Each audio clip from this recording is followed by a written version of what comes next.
बरं, हे त्यांनी का सांगितलं? पुढं 6वं वचन देखील 8व्या योहान 8 मध्ये तो जो आपला विचाराचा अध्याय आहे त्यामध्ये 6वं वचन काय म्हणतं? योहान 8:6 त्याला दोष लावायला आपणास काहीतरी मिळावे म्हणून त्याची परीक्षा पाहण्याकरिता ते असे म्हणाले, येशू तर खाली ओढून बोटाने जमिनीवर लिहू लागला. म्हणजे त्याचा दोष काढण्याकरता आपल्याला काहीतरी मिळावं म्हणून ते करत होते. काय लक्षात? त्यांचा उद्देश हा नव्हता की तिला शिक्षा व्हावी, तिचं फार त्याला घेणं देणं नव्हतं. पण या येशूला काहीतरी दोष लावावा, ह्याने काहीतरी उत्तर देईल आणि त्या प्रमाणात आपण त्याला पकडावं या दृष्टिकोनातून ते बोलत होते. म्हणजे असं हे मनुष्याचं काय म्हणतात त्याला,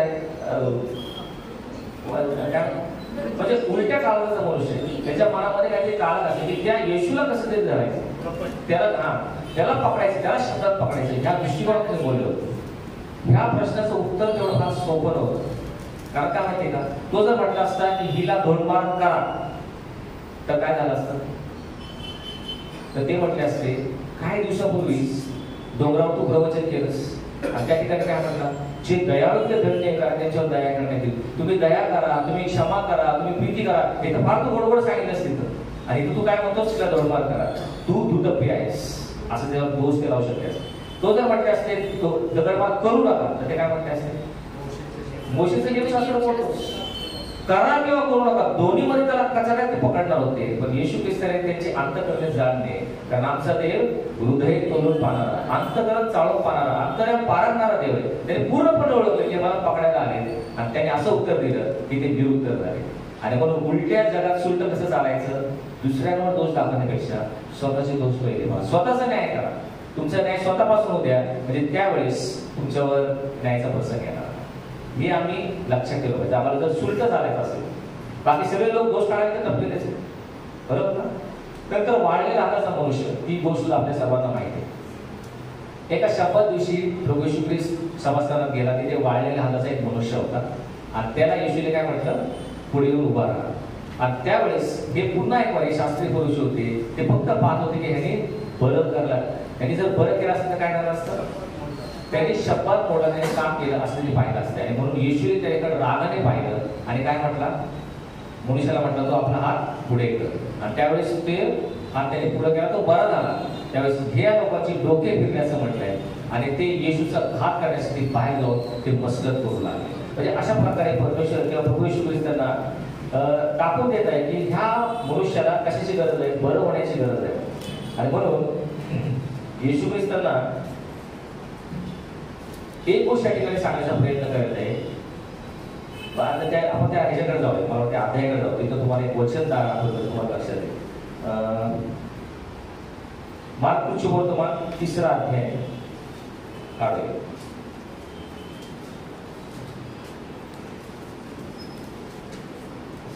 5वं वचन वाचा. मग त्यांनी त्यांच्या मनाच्या कठीणपणामुळे सर्वांकडे रागाने पाहिले आणि त्या माणसाला म्हटले, हात लांब कर. त्यांनी हात लांब केला आणि तो बरा झाला. आता ह्याच्या अगोदर जे दुसऱ्या अध्यायात 27वं वचन आहे ते फार महत्त्वाचं आहे, देवाचं 2:27. आणखी तो त्यांना म्हणाला, शापात मनुष्यासाठी झालेला आहे, मनुष्य शापासाठी. हे फार महत्त्वाचं आहे, आलं लक्षात? त्यावेळेस ते काय म्हणत होते की शपथ दिवशी ह्याने बरं केलं म्हणून ह्याने शपथ मोडला. कारण ती किती आज्ञा आहे, शपथ दिवस पवित्रपणे पाळ, दुसरी का चौथी आज्ञा, शपथ दिवस म्हणून त्याने आज्ञा मोडली. बरं, आता इथे तसंच झालेलं आहे. तिथं नियमशास्त्र त्याने मोडलं, नाही का, जरी दगडमार करायचं होतं तरी त्याने करून दिलं नाही. इथं पण त्याने शपथ मोड, चौथी आज्ञा मोडली, शपथ मोडला, त्याने काम केलं. पण या ठिकाणी येशू त्यांना महत्वाची गोष्ट सांगतो, शपथ मनुष्यासाठी आहे, मनुष्य शपथ असायची नाही. हे त्या लोकांना कळूनच आलं नाही. आणि म्हणून जर तुम्ही उलट्या जगात शुद्ध जगायचं असेल तर लक्षात ठेवा, शपथ आणि मनुष्य कोणत्या गोष्टीला किती महत्व द्यायचं हे येशू ख्रिस्त त्यांना सांगण्याचा प्रयत्न करतो. या ठिकाणी 2 गोष्टी आहेत. उलट्या जगातले, उलट्या काळाचे लोक काय म्हणतात माहिती का, शपथ महत्वाचा, मनुष्य महत्वाचा नाही. आज्ञे, चौथी आज्ञा, शपथ दिवस पवित्रपणे पाळ, काही झालं, एखादा मनुष्य मेला, त्याच्या कुटुंबाचं काही जरी झालं तरी तुम्ही ही आज्ञा मोडता का, कारण शपथ महत्वाचा, मनुष्य महत्वाचा नाही. हे कोण म्हणतं, हे लोक उलट्या जगातले राहणारे लोक काय म्हणतात, शपथ महत्वाचं. येशू ख्रिस्त काय म्हणतो, उलट्या जगात तुम्हाला सुलट जगायचं असेल तर कशाला महत्व द्या, मनुष्य महत्वाचा आहे, शब्दापेक्षा मनुष्य महत्वाचा आहे, तुम्ही लक्षात घ्या. तो सांगतो तुम्हाला माहिती आहे नियमशास्त्र दिलेलं आहे आणि शब्द नियम दिलेला आहे की 70 दिवस पवित्रपणे पाळ. पण हा नियम कशासाठी? या मनुष्याला सुधरवण्यासाठी हा नियम आहे. तुम्ही ह्यालाच फार महत्व देऊ नका. तुम्ही इतकं त्याला महत्व देऊन गेलाय की ज्याच्यासाठी तो शपथ केलाय तोच तुम्ही खाली चिरडलाय. मनुष्याने केला निघून तुम्ही शपथालाच महत्व देता. ही तुमची चुकीची प्रवृत्ती आहे. तुम्ही असं करू नका, तर मनुष्याला महत्व द्या. आणि म्हणून येशू ख्रिस्त काय म्हणतो माहितीये का? लव पीपल अँड यूज थिंग्स. येशू म्हणतो लोकांवर प्रीती करा आणि बाकीच्या इतर गोष्टी आहेत, शब्द आहे किंवा जी काही गोष्टी आहेत त्याच्यावर तुम्ही ती वापरायला. उलट्या जगातले उलटे लोक काय माहितीये का? लोकांना वापरून घेतात आणि मनुष्यावर प्रीती करतात. ही आमची प्रवृत्ती. We use people and love things. हेच ते शास्त्री पुरुष करायचे. ते यूज पीपल, मनुष्याचा उपयोग करून घ्यायचे, त्याच्यावर मोठमोठ्या त्या ठिकाणी नियमशास्त्राला लादायचे, आज्ञा लादायचे. तुम्ही हे केलंच पाहिजे, ते केलंच पाहिजे, शपथ पाळाच पाहिजे. त्या लोकांचा वापर करून घ्यायचे आणि वस्तूला ते महत्व देते, शपथाला महत्व देते. त्यामुळे उलट्या जगात सुलट जगायचं असेल तर मनुष्य महत्वाचा आहे, शपथ महत्वाचा आहे. आणि ह्या शास्त्री पुरुषांची प्रवृत्ती ते काय म्हणायचे माहिती का? शर्मोनाचं मंदिर होतं, ते मंदिर पूर्णपणे सोन्याने मढवलेलं होतं. ते म्हणायचे तुम्ही जर या मंदिरावरच्या सोन्याची शपथ घेतली तर तुम्ही बांधले जाता, त्याला आपण महत्व देणार. पण मंदिराची शपथ घेतली तर काय महत्वाचे आहे? अर्पण व्हायचे. ते म्हणायचे त्या वेदीवर जे अर्पण व्हायचे, अर्पणाची शपथ घेतली तर ती महत्वाची, वेदीची शपथ घेतली तर ती महत्वाची नाही. येशू ख्रिस्त म्हणतो अहो आंधळ्यांनो, अहो मूर्खांनो, ते सोनं पवित्र कशामुळे झालं? कशामुळे झालं ते पवित्र? मंदिरामुळे. पण त्या मंदिराला महत्व द्या. उलट्या जगातले उलटे लोक काय करतात? मंदिरावर सोनं महत्वाचं आहे, कारण सोन्याला भाव आहे. मंदिर काय व्हायला पण सोनं महत्वाचं आहे. ही आमची लोकांची प्रवृत्ती आहे. ती अर्पणाची वेदी, ते अर्पण महत्वाचं, वेदी काय करत? अहो ते अर्पण, ते वेदीमुळे पवित्र झालंय. तो वेदीला महत्व द्या. आम्ही काय करतो? ज्याला नाही त्याला महत्व देतो, ज्याला द्यायचं नाही त्याला आम्ही महत्व देतो. आणि म्हणून या ठिकाणी तो म्हणतो शपथ मनुष्य आहे ना, शपथ मनुष्यासाठी आहे, मनुष्य शपथासाठी नाही. लोकांवर प्रीती करा, बाकीच्या गोष्टीचा वापर करा. तुम्ही काय करताय? लोकांचा वापर करून घेताय, बाकीच्या गोष्टीवर तुम्ही प्रीती करा. असं करू नका. आणि म्हणून हे तो आम्हाला प्रत्येक वेळेस त्या ठिकाणी दाखवून देत आहे. नंतर लक्षात येते का? काय प्रश्न असेल तर विचारा. मत्तई 5:43 तिथे काढूया. मत्तई 5:43 तिसरा प्रसंग आपण पाहत आहोत. उलट्या जगात सुलट कसं वागायचं? मत्तई 5:43 काय म्हणते तिथं?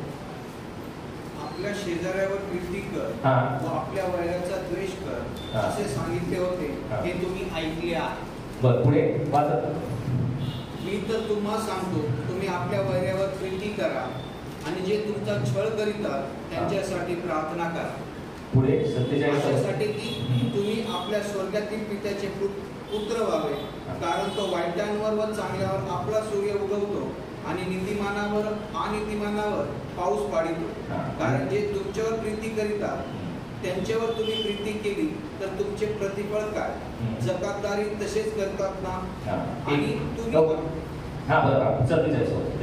तुम्ही आपल्या बंधुजनांना मात्र प्रणाम करीत असला तर त्यात विशेष ते काय करीतात? 47 आणि तुम्ही आपल्या बंधुजनांना मात्र प्रणाम किंवा सलाम करता, त्यात विशेष ते काय करतात? त्या वचनाकडे थोडंसं आपण पाहूया. या ठिकाणी येशू ख्रिस्त म्हणतो तुम्ही आपल्या बंधुजनांना मात्र सलाम करता, त्यात विशेष ते काय करतात? मला समजतं. आता या ठिकाणी आता मी पाहिलं आपण भ्रष्ट जग आहे नाही का, जग उलट चाललेलं आहे, देवाच्या विरुद्ध वागत आहे. त्या जगामध्ये काय तुम्ही माहिती का? की बंधूंवर प्रीती करायची, आपल्या शेजाऱ्यावर प्रीती करायची, पण वैराचा द्वेष करायचा. हे त्या ठिकाणी जगाची रीत आहे, उलट्या जगाची रीत आहे. तुम्ही आपल्या शेजाऱ्यावर प्रीती करा, जे तुमचे भाऊबंध आहेत, जे तुमचे ख्रिस्ती बंधू भगिनी आहेत किंवा तुम्ही यहुदी लोक आहेत त्यांच्यावर तुम्ही प्रीती करा, पण जे तुमचे शत्रू असतील त्यांचा तुम्ही द्वेष करा, वैराचा द्वेष करा. हे त्या ठिकाणी सांगा. येशू काय म्हणतो? मी तर तुम्हाला सांगतो तुम्ही आपल्या वैरावर प्रीती करा आणि जे तुमचा छळ करतात त्यांच्यासाठी प्रार्थना करा. हे उलट्या जगात राहणारे सुलटे लोक करतात. जर तुम्हाला सुलट जगायचं असेल तर नुसतंच तुम्ही आपल्या बंधूवर प्रीती केली, त्यात विशेष काय केलं ते सगळंच नाही करतात. पण तुम्ही काय करा? आपल्या वैरावर तुम्ही प्रीती करा. आणि जे तुमचा द्वेष करतात त्यांच्यासाठी तुम्ही प्रार्थना करा. आणि येशू ख्रिस्त बोलून तिथं थांबला का? त्यांनी स्वतः ते करून दाखवलं. कुठं करून दाखवलं? वधस्तंभावर छळ करत होते, वधस्तंभावर लटकवलं, तिथं तो प्रार्थना करतो. काय करतो? हे बाप्पा आहे का? ते प्रात्यक्षिक करून दाखवते. आणि म्हणून या ठिकाणी लक्षात ठेवा, तो म्हणतो तुम्हाला जर या उलट्या जगात सुलट राहायचं असेल तर बाकीचे सर करू नका. बाकीचे लोक कसे ते असंच वागणार आहे. ते वैराचा द्वेष करणार, त्यांना तुच्छ मारणार, त्यांची निंदा करणार, अपमान करणार. तुम्ही आपल्या वैरासाठी वर प्रीती करा, जे छळ करण्यासाठी प्रार्थना करा. अशा प्रकारे तुम्ही उलट्या जगात सुलट राहायला शिका. पुढे तो म्हणतो तुम्ही आपल्या बंधूंवर मात्र सलाम करता. त्यात विशेष ते काय? विशेष या शब्दाचा अर्थ काय? विशेष म्हणजे स्पेशल काहीतरी वेगळं, इतरांपेक्षा काहीतरी वेगळं, काहीतरी हटके, नाही का? आता समजा पेपर मध्ये रोज रोज आपल्याला त्याच बातम्या असतात. काय असतात बातम्या? ऍक्सिडेंट झालेला असतो, सरकारचा काहीतरी प्रकार चालू असतो, भ्रष्टाचार आहे, लाचलुचपत आहे, अन्याय आहे, नाही का? आणि सर्व प्रकारच्या बातम्या भरतात. पण त्यामध्ये एखादी विशेष बातमी आली तर आम्हाला काहीतरी वेगळं वाटतं. ही विशेष बातमी काहीतरी वेगळं आहे इतरांपेक्षा. आपण कधी कधी समजा पर्यटनाला गेलो, कुठे सहलीला गेलो, आल्याला पहिला आपण काय विचारतो? काय विशेष काय पाहिजे, नाही का? की आपण कधी बोलताना भाषा म्हणतो मला ह्याच्यावर विशेष, मला ह्याच्यावर प्रीती वाटते किंवा विशेष मला ह्याचा आभार मानाविषयी वाटतं. विशेष म्हणजे काहीतरी वेगळं. हे जे ख्रिस्त म्हणतो ह्या जगामध्ये तुम्ही विशेष काय करता? तुम्ही आपल्या बंधुजनांना मात्र सलाम करता, त्यात विशेष ते काय करता? जग तेच करतं. जर जे तुम्हाला उष्ण देतात त्यांना तुम्ही उष्ण देता, त्यात विशेष ते काय करा? जे तुमचं हित पाहतात किंवा त्यांचंच तुम्ही हित पाहता, त्यात विशेष ते काय करा? जे तुमचा सन्मान करतात किंवा त्यांचाच तुम्ही सन्मान करता, त्यात विशेष ते काय करा? जग तेच करत आहे. जे तुम्हाला सलाम करतात त्यांनाच तुम्ही सलाम करता, बाकीच्यांना तुमचे मात्र विशेष ते काय करा? पण जे तुमचे विरोधी आहेत, जे तुमचे वैरी आहेत, जे तुमचे निंदा अपमान करतात, त्यांना जर तुम्ही या सर्व गोष्टी केला, त्यामध्ये विशेष ते विशेष असं तुम्ही विशेष काहीतरी केलं पाहिजे. हे तो त्यांना सांगायचा प्रयत्न करत. ज्यावेळेस परमेश्वराने मानवाला निर्माण केलं आणि मानवाने त्या निर्मात्याविरुद्ध पाप केलं, त्यावेळेस चूक कोणाची होती? मानवाची होती का देवाची होती? मानवाची होती. पण देव काय स्वर्गात बसून असं म्हटलं का? पण तुला सांगितलं होतं ना, तू केलं ना, आता भोग तुझं कर, तुला काय करायचं असं देव म्हटलं का? देवाने काहीतरी विशेष केलं. काय केलं? त्यांनी आपला एकुलता एक पुत्र मानव देह धारण या जगामध्ये पाठवला. त्या येशू ख्रिस्ताने आपला प्राण त्या वधस्तंभावर अर्पणला आणि आपल्याला सार्वकालिक जीवनाचा मार्ग खुला केला. हे विशेष त्याने केलेलं आहे. तसंच आम्ही जे लोक आम्ही काहीतरी विशेष केलं पाहिजे. इतरांचं काय नसलं पाहिजे. हे जग जे करू शकत नाही ते जर आम्ही केलं तर त्यामध्ये विशेष केलं. हे जग जे वैरावर प्रीती करता येत नाही, जे त्याची निंदा करतात त्यांना ते तसंच उत्तर देतात. आम्ही तसं न करता त्यांच्यावर प्रीती केली, नाही का? वाईटाला जिंकलं न जाता आम्ही बऱ्याने वाईटाला जिंकलं, ते विशेष. आम्हाला काहीतरी विशेष करायचं. आम्ही ख्रिस्ती लोक आहोत. इतरांपेक्षा वेगळं जर व्हायचं असेल, त्या उलट्या जगात सुलट बघायचं असेल तर आम्हाला विशेष केलं पाहिजे. इतरांसारखं नाही. इतर तर सगळं जग ते करत आहे, पण आम्हाला काहीतरी वेगळं केलं पाहिजे. त्या शबरोने चांगल्या शबरोनेचं दाखला सर्वांना माहिती नाही. त्या ठिकाणी आज्ञावेला तो वाटसोर आहे आणि त्या ठिकाणी याजक येतो, देवी येतो. सर्व त्यांना माहिती आहे की शेजाऱ्यावर आपण प्रीती करा, त्याला तुम्ही मदतीची गरज आहे, सर्व माहिती होतं. परंतु ते निघून गेले. माहिती होतं त्या ठिकाणी त्याला मदतीची गरज आहे, पण जग असंच आहे. जग प्रत्यक्ष वेळ येते काहीतरी मदत करायची त्यावेळेस ते मदत करत नाही. परंतु हा शबरोनी आला. आता शबरोनी म्हणजे परमेश्वराच्या किंवा यहुद्याच्या दृष्टीने पापी मनुष्य आणि हा शबरोनी आला. पण त्याने काय केलं? जे याजक आणि लेवी करू शकत नाही ते त्याने केलं. तो आपल्या गाडीवर उतरला, त्याला मदत केली, त्याला दवाखान्यात नेलं, त्याचे पैसे त्याने भरले, त्याने विशेष काहीतरी केलं. आणि म्हणून तो म्हणतो हा जो शबरोनी आहे त्याच्यापेक्षा काही पुढे गेलेलं या लोकांपेक्षा, कारण त्याने विशेष केलेलं आहे. तेच आम्हाला करायचं. जे इतर करू शकत नाही ते जर आम्ही करू शकतो तर त्यामध्ये विशेष केलेलं आहे. आणि म्हणून आम्ही या जगामध्ये जर आम्हाला सुलट लागायचं असेल तर आम्हाला ज्या ठिकाणी द्वेष आहे त्या ठिकाणी आम्ही प्रीतीची प्रेरणी केली पाहिजे. ज्या ठिकाणी फुटी आहे त्या ठिकाणी ऐक्य निर्माण केले पाहिजे. तर ते विशेष काय? ज्या ठिकाणी निंदा अपमान आहे त्यांना आम्ही आनंदाने प्रीतीने जिंकलं पाहिजे. ज्या ठिकाणी अनीती आहे त्या ठिकाणी नीती आम्ही स्थापन केली पाहिजे. ह्या गोष्टी तुम्ही केल्या तर ते विशेष केल्यासारखं आहे. आम्हाला काहीतरी विशेष करायचं आहे. तर आम्ही त्या उलट्या जगात सुलट अशा प्रकारे आम्ही जगणार आहोत. मत्तय 18:1 पुढचं एक कथानक पाहूया. मत्तय 18:1 वाचा कोणीतरी. मत्तयचा 18वा अध्याय पहिलं वचन. त्यावेळेस शिष्य येशूकडे येऊन म्हणाले, स्वर्गाच्या राज्यात सर्वात मोठा कोण? हा, आता बघा ते एक कथानक आहे. कल्पना करा की आता प्रभू येशू ख्रिस्त उभा आहे आणि प्रभू येशू ख्रिस्ताच्या भोवती नेहमीच प्रचंड गर्दी असते, बरोबर ना. अनेक लोक त्या ठिकाणी उभे होते, समाजातल्या अनेक थरातले लोक त्या ठिकाणी उभे होते. आणि मग शिष्य त्याच्याकडे येतात येशूकडं आणि त्याला एक अति महत्वाचा आणि मार्मिक प्रश्न विचारतात. ते त्याला काय म्हणतात, हे प्रभूजी, ज्या स्वर्गीय राज्याविषयी तू आम्हाला सांगत आहेस ते तर आम्ही काही कधी पाहिलेलं नाही. त्या ठिकाणी आम्हाला जायची खूप इच्छा आहे, उत्कंठ आहे. तू सांगतोस की त्या ठिकाणी सर्व गोष्टी चांगल्या आहेत, आम्हाला त्या ठिकाणी जायचंय. मग त्या स्वर्गाच्या राज्यात सर्वात मोठा कोण? या जगात आम्ही जगत आहोत, या जगात तर आम्ही पाहिलेलं आहे, मोठा कोण आहे? हे रोमी सरदार, रोमी अधिकारी, कैसर बादशाह, पंत पिलात, हे सर्व मोठे आहेत. यांचं मोठेपण आम्ही पाहिलेलं आहे. जगात मोठे लोक कसे असतात आम्ही पूर्ण अनुभवलेले आहे. आमच्यावर अन्याय होत आहे, अत्याचार होत आहे, आमच्यावर जुलूम चाललेला आहे, हे सर्व आम्ही जगातली रीत आम्हाला माहिती आहे. पण तू आता वेगळ्या राज्याविषयी सांगतो, स्वर्गातील राज्याविषयी सांगतो, तर त्या ठिकाणी आम्हाला सांग ते सर्वात मोठा कोण असेल? ह्या पंत पिलात, कैसर बादशाह याच्यासारखेच लोक तिथं पण असतील ना? अधिकारी होऊन आमच्यावर जुल्म करणारे, आमच्यावर अन्याय करणारे, असं पण तिथेच वातावरण आहे का? हा विचार मनात घेऊन शिष्य येशूला प्रश्न विचारतात, त्या स्वर्गाच्या राज्यात मोठा कोण असेल? साधा प्रश्न. आता येशू ख्रिस्ताने अवतीभोवती नजर टाकली. या बाजूला शास्त्री, परुषी, यहुद्याचे वडील हे त्या ठिकाणी थांबले होते आणि ते मनात काय विचार केला असेल, आता प्रभू आमच्या पिढीमुळे येण्याचा बोट दाखवले. पहा, हे धर्मपंडित आहेत, धर्माचरण करणारे आहेत, पूर्ण नियमांचं पालन करणारे आहेत, नियमशास्त्र पूर्ण पाळणारे, ह्यांच्यासारखं कोणीतरी स्वर्गाच्या मोठा असेल असं त्यांना मनात वाटू लागलं. खूप अपेक्षेने पाहत होते येशूकडं, आमच्याकडे कोणाकडे ते बोट टाकले, शास्त्री किंवा परुषी किंवा यहुद्याचे वडील किंवा मुख्य याजक मी जो आहे, तर मला ते बोट टाकून येशू म्हणेल जे स्वर्गाच्या राज्यात सर्वात मोठे असं त्यांना वाटलं.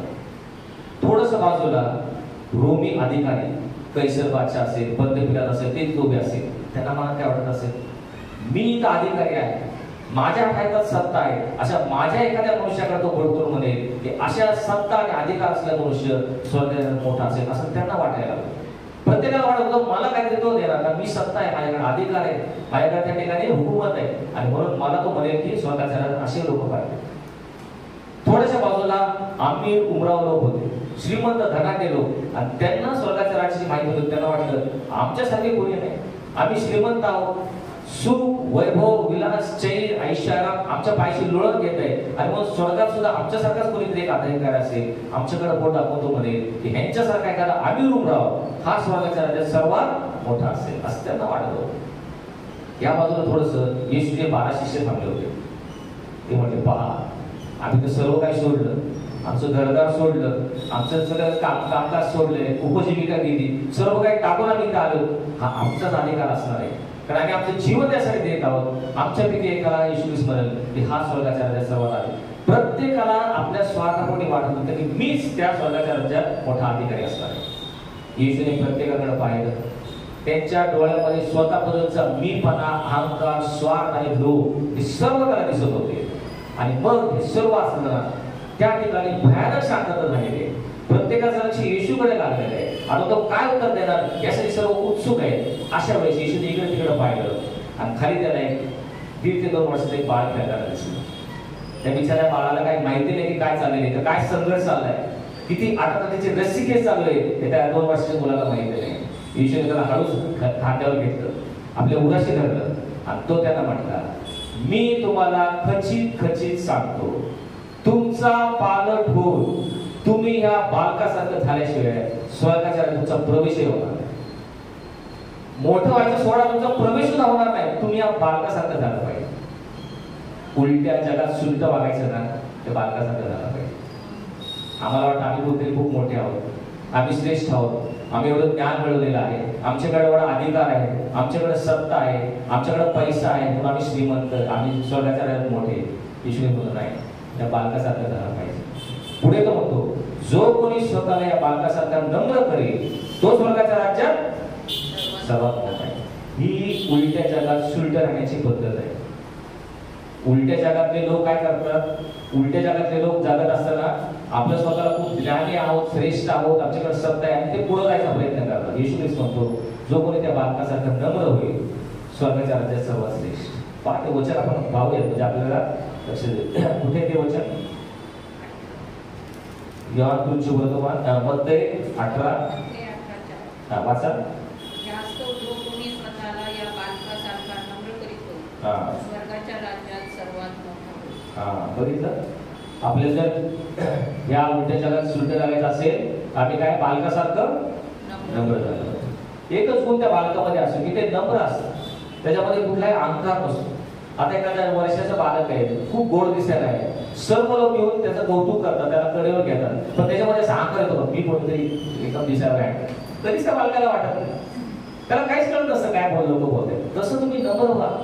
लोकांनी तुमचं कौतुक केलं म्हणून फुगून जाऊ नका, आणि लोकांनी तुम्हाला दोष दिला, तुमची निंदा केली तर वाईट वाटून घेऊ नका. बालकासारखं व्हा, निरागस आणि नम्र व्हा, कारण अशाच मनुष्याला स्वर्गाच्या राज्यात सर्वात मोठं स्थान मिळणार आहे. हे उलट्या जगात सुलट जगण्याची पद्धत आहे.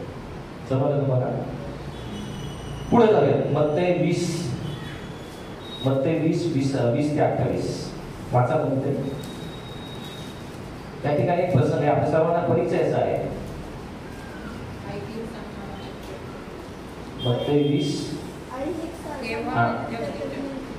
तेव्हा जखमीच्या मुलाच्या आईने आपल्या मुलासोबत त्याच्याकडे येऊन त्याच्या पाया पडून त्याच्याजवळ काही मागितले. त्याने तिला म्हटले, तुला काय पाहिजे? तेव्हा ती त्याला म्हणाली, तुमच्या राज्यात या माझ्या दोघा मुलांपैकी एकाने तुमच्या उजवीकडे व एकाने डावीकडे बसावे अशी आज्ञा करा. बघा इथं काय प्रश्न आहे, पूर्ण स्वर्गाच्या राज्याचा प्रश्न आहे बघा. ती आई येते त्यांच्याकडं, याकोब आणि योहान ही मुलं. आता तुम्ही चोजन ही मालिका पाहताय का? त्याच्यामध्ये एक रिसेंटली त्यांनी दाखवला हा एपिसोड, म्हणजे आपल्याला ही पार्श्वभूमी माहित असते की जब्दीची आई किंवा याकोब आणि योहानची आई येऊन का येशूकडे त्यांनी मागणी केली की माझ्या दोन्ही मुलांना एकटा बसावं. तर त्याचं खूप सुंदर त्यांनी ते चित्रण केलेलं आहे.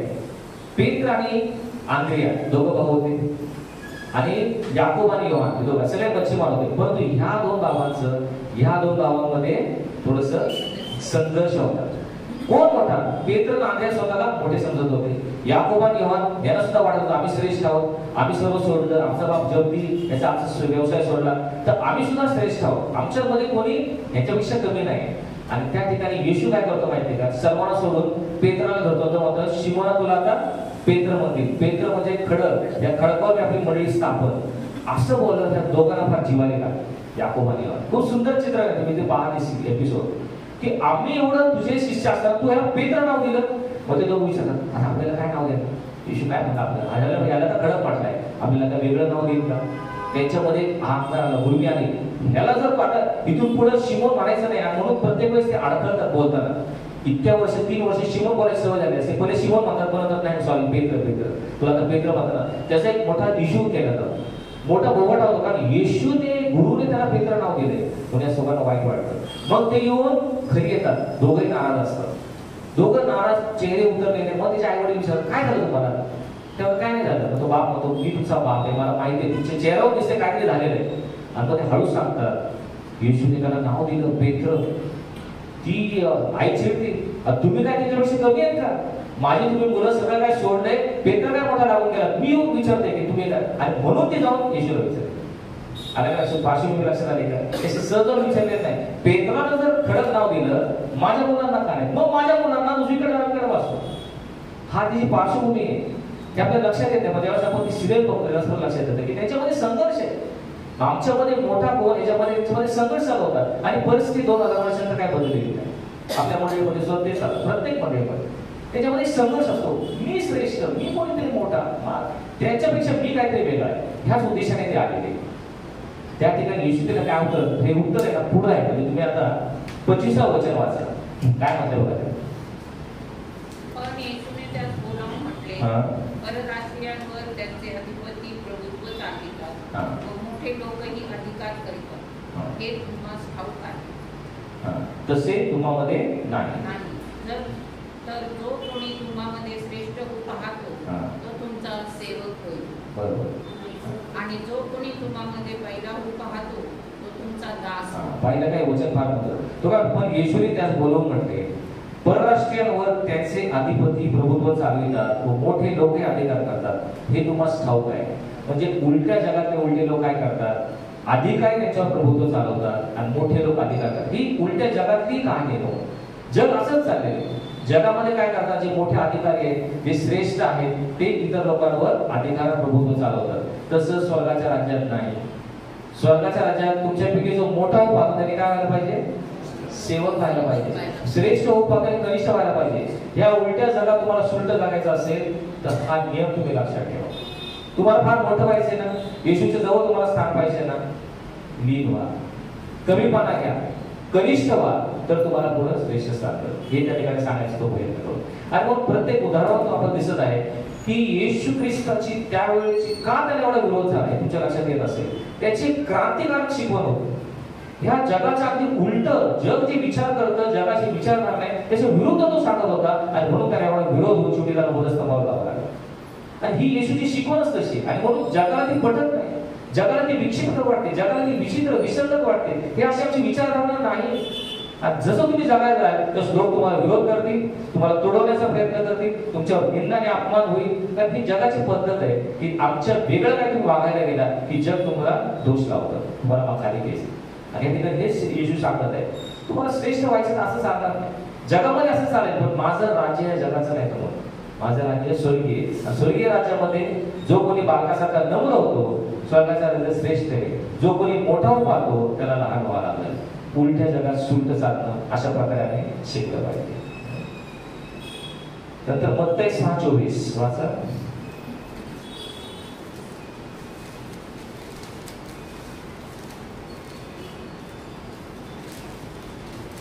कोणाच्याने दोन धन्याची चाकरी करवत नाही, कारण तो एकाचा द्वेष करेल व दुसऱ्यावर प्रीती करेल, अथवा एकाशी निष्ठेने वागेल व दुसऱ्याला तुच्छ मानेल. तुमच्याने देवाची आणि धनाची चाकरी करवत नाही. पुढे त्या ठिकाणी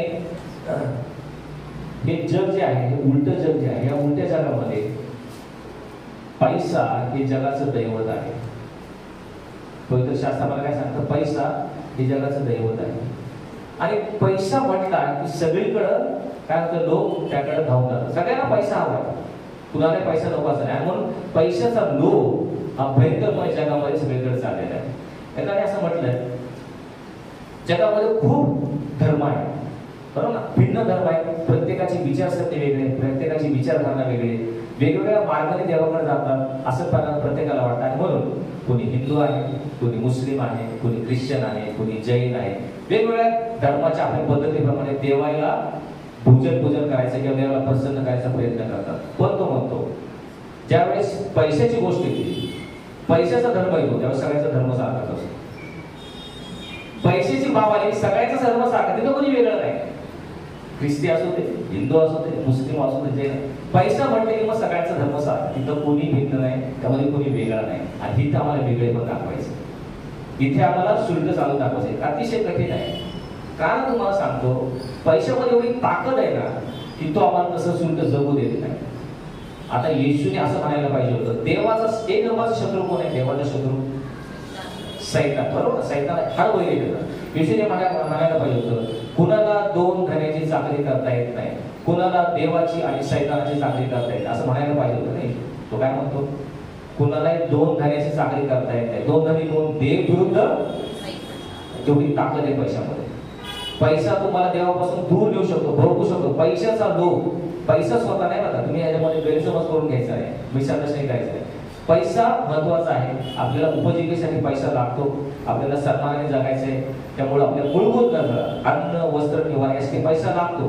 पैसा वाईट नाही, पण पैशाचा लोभ वाईट आहे, हे ईश्वरीसाठी काय सांगतो. तर पैशाचा लोभ तुम्ही करता, पैशासाठी तुम्ही जगू लागता, तुमचं जीवन पैशामध्ये घालता, तुमचे विचार, तुमचा वेळ, तुमची ऊर्जा, तुमचे परिश्रम पैसा मिळवण्यात घालता, तिथे वाईटपणा आहे. आणि म्हणून पैसा हे जगाचं दैवत आहे. कुणालाही दोन धन्याची चाकरी करता येत नाही. पहा त्या ठिकाणी संत पौल त्याला फार ठिकाणी वॉर्निंग देते. तो काय म्हणतो माहिती का? पैशाचा काय म्हणतो, पैशाचा लोभ सर्व प्रकारच्या वाईटाचं मूळ आहे. तुम्हाला ह्या जगामध्ये जे काय वाईट आहे, जे काय वाईट चालतं त्याचं मूळ कुठे माहिती आहे का? मूळ पैसा. पैशाचा लोभ सर्व प्रकारच्या वाईटाचं मूळ आहे. त्याच्या मागे लागून कित्येक जण आपल्या विश्वासापासून बहरलेले आहेत आणि त्यांनी पुष्कळ खेदाने स्वतःला भुसकून घेतलेला आहे. हे देव बघता त्यापासून पळ काढ. पैशाचा लोभ लागला की ते काय तो काय म्हणतो माहिती का? कित्येक जण विश्वासापासून बहरलेले आहेत. हा पैसा आम्हाला देवाच्या विश्वासापासून दूर नेतो, आमचा विश्वास कमकुवत करतो. पैशाच्या लोभापायी, पैशाच्या लोभापायी आम्ही अनेक दुःखांनी स्वतःला भुसकून घेतो, अनेक दुःख स्वतः उडून घेतो पैशासाठी. आणि मग हे देव बघता पैशापासून पळ काढ. पाहूया ते वचन, मला वाटतं 2 तिमोथीमध्ये 2 तिमोथी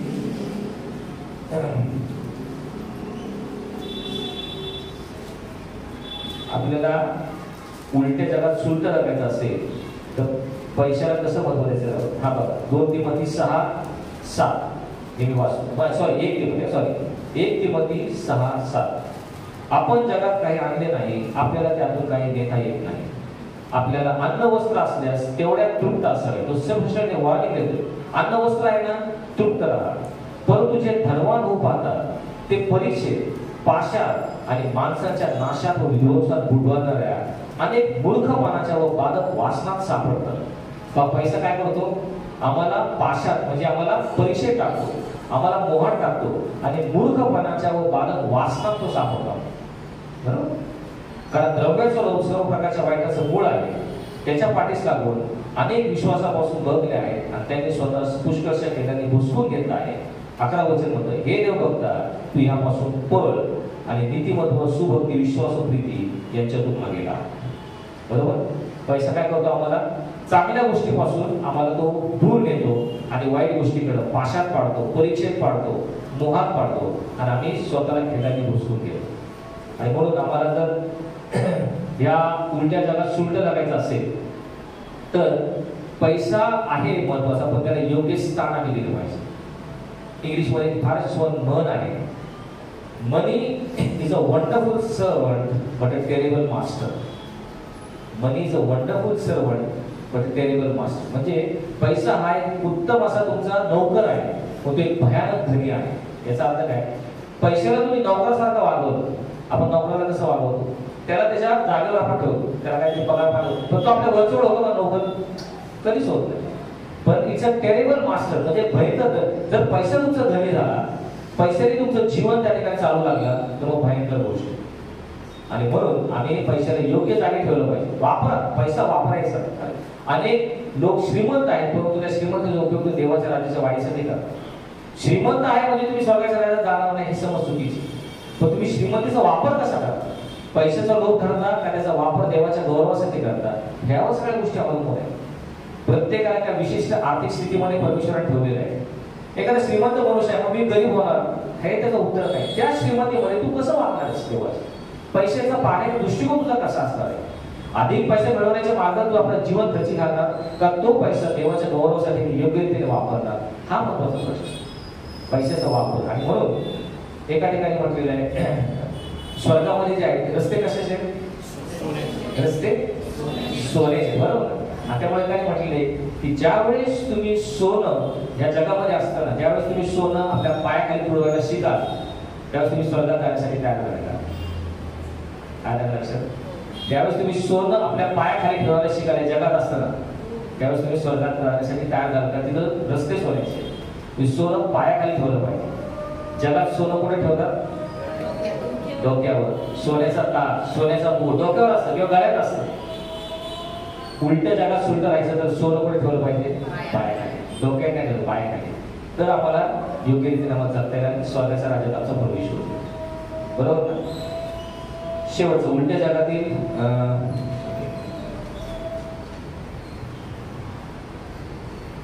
अशा प्रकारे आपण पाहतो की उलट्या जगात आपण सुलट कसं जगायचं. आणि म्हणून येशू ख्रिस्ताने आम्हाला दाखवून दिलं. थोडक्यात येशू ख्रिस्त आला त्याने काय दाखवून दिलं माहितीये का? आदाम आणि हव्वाने कसं जगायला पाहिजे होतं हे येशू ख्रिस्ताने ह्या जगात येऊन जगून दाखवून दिलं. आदाम आणि हव्वाने देवाच्या आज्ञेत त्यांच्या इच्छेविरुद्ध त्यांची इच्छा मारून देवाची इच्छा त्यांनी पूर्ण करायला पाहिजे. देवाने एकच त्यांना आज्ञा दिली आणि ती जर आपली इच्छा मारून त्यांनी ती देवाची आज्ञा मानली असती तर हा सगळा प्रकार, पाप आणि जो इथं मरण आणि भयानक भूमी जमिनीला आलेला शाप आणि सगळं मानवजातीची दुष्ट आहे, भ्रष्ट काही झालंच नसतं. आणि येशूने दाखवून दिलं की आम्ही आदामान हवेने कसं जगायला पाहिजे, तेच आम्हाला तो दाखवून दिलं. या उलट्या जगाला आम्हाला शुद्ध जगायचं असेल तर कशा प्रकारे आम्ही जगलं पाहिजे. आणि म्हणून आपण पाहतो ज्याला गोष्ट लोक अधिक महत्व देतात, जग अधिक महत्व देतं, त्याला आम्ही खालच्या कमी लेखलं पाहिजे. ज्याला जग अजिबात महत्व देत नाही त्याला आम्ही अधिक वरच्या पातळीवर गेलं पाहिजे. कारण प्रभू येशू स्वतः म्हणतो जे लोकांच्या दृष्टीने उच्च आहे ते देवाला ओंगळ असं आहे. हे वचन आहे बघा. देव लोक याला उच्च समजतात ते देवाच्या दृष्टीने ओंगळ आहे. ही जगाची रीत आहे. जग असंच चालतं. ज्याला लोक उच्च समजतात त्याला आम्ही ओंगळ समजलं पाहिजे, ज्याला लोक ओंगळ समजतात त्याला आम्ही उच्च मानलं पाहिजे. आणि म्हणून आम्ही जरी ख्रिस्ती असतो आम्ही काय करतो, कुठली जगी गोष्ट असते ना ती मिळवण्यासाठी आम्ही कधीच समाधानी नसतो. प्रत्येक वेळेस आम्हाला त्याची हवा असते, हे मिळालं की ते पाहिजे, ते मिळालं की ते पाहिजे, आम्ही कधीच समाधानी नसतो. आणि आध्यात्मिक गोष्टीमध्ये आम्ही आहे त्याच पातळीवर आम्ही समाधानी असतो. रविवारचं आपलं 2 तास चर्च, एखाद्या वेळेस कधीतरी पवित्र शास्त्र वाचा, थोडीशी प्रार्थना, दान धर्म करायचा, आम्ही समाधानी आहोत तिथं. पण जर आम्हाला उलट्या जगात सुलटं वागायचं असेल तर आम्हाला उलट झालं पाहिजे. काय केलं पाहिजे आम्ही, ज्या जगामध्ये ज्या काही गोष्टीत आम्हाला देवाने ठेवलेले आहे, ज्या परिस्थिती त्यामध्ये आम्ही समाधानी असलं पाहिजे. आणि आध्यात्मिक गोष्टीमध्ये कधीच आम्ही तृप्त असलं पाहिजे. नेहमीच आम्हाला अधिक आणि अधिक पवित्रतेकडे, अधिक आणि अधिक पूर्णतेकडे आम्ही जाणं आणि त्याचं आम्ही झटलं पाहिजे. जे देवाचा झटून करतात ते असतो पाहू असं म्हटलं. आणि म्हणून या उलट्या जगात आम्हाला जगायचं असेल तर आम्हाला शुद्ध जगलं पाहिजे. जग उलट आहे, उलट्या गोष्टी करत राहणार, पण त्यामध्ये शुद्ध जगणं अतिशय कठीण आहे, परंतु अशक्य नाही. कारण काय माहितीये का, जिवंत मासा कसा वाहतो, पाण्याच्या प्रवाह नेहमी विरुद्ध वाहतो. पाण्याचा प्रवाह असेल तर तुम्ही मासे पाण्यात कधी असे वाहत नाही, ते पाण्याच्या प्रवाहाची विरुद्ध असतात. पण मेलेला मासा असेल तर तो पाण्यावर वाहतो. आम्ही जर ख्रिस्ताची जिवंत लेकर आहोत, तर जगाचा प्रवाह माहिती फार उलटा आहे, भयंकर आहे. आणि हे जगत असताना तुम्हाला कष्ट होणार, त्रास होणार, तुम्हाला दुःख आहे, निराशा आहे, सर्व प्रकारची निंदा, अपमान, अवहेलना आहे, सर्व आहे. तो आम्हाला येशूने दाखवून दिलेलं आहे की आम्ही कसं जगू शकतो. जसा तो जगला तसं आत्मेने जगला, परिपूर्ण जीवन जगला. आणि येशूसारखं जीवन 6000 वर्षाच्या इतिहासामध्ये मानवाने कोणीच असं प्रकारचं जीवन जगलं नाही. एक आदर्श आणि कित्त आमच्या समोर ठेवलेला आहे. आणि म्हणून उलट्या जगात शुद्ध कसं जगायचं हे तो आम्हाला दाखवते. बरोबर, आपण पाहिलं थोडंसं बरेच आपण नुसतंच आपण चर्चा करत असतो. यावेळेस आपण काय करूया, थोडंसं बायबल क्विज घेऊया. ओके, थोडंसं वेगळं, आपलं थोडंसं अजून वेळ आहे, 2 पार्ट पडलेले आहेत, ते बंद करा.